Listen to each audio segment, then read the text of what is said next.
Servus, grüßt euch, hallo und Namaste. Wir sind heute am schönen wilden Kaiser, der sich allerdings heute ein bisschen in die Wolken versteckt. Wir verstecken uns nicht. Wir schauen uns mal die Asana, den Helden, an. Dazu brauchen wir die langen Seiten von der Matten. Mit dem rechten Fuß nehmen wir einen großen Schritt nach hinten. Das linke Knie der wir beugen. Beide Arme nehmen wir nach oben parallel zum Boden. Blick zur linken Hand.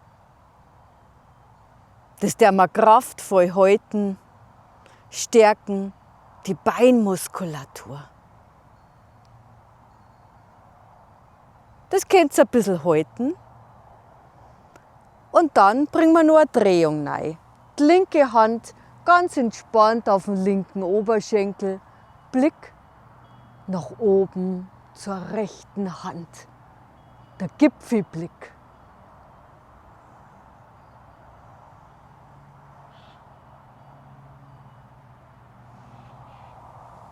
Dann machen wir die andere Seite. Dazu drehe ich mich. Müsst ihr jetzt nicht machen. Den linken Fuß nach hinten. Das rechte Knie beugen. Beide Arme wieder parallel zur Mutter Erde bringen. Blick zur rechten Hand. Lächelnd leicht, kraftvoll den Helden halten.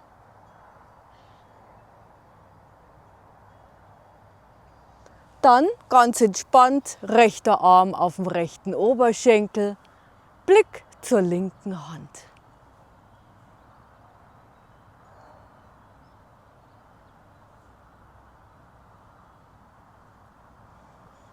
So schaut's aus mit dem Helden. Sind wir schon wieder durch? Dann sage ich, pfiat euch, Servus, Tschüss und Namaste. Viel Spaß beim Üben.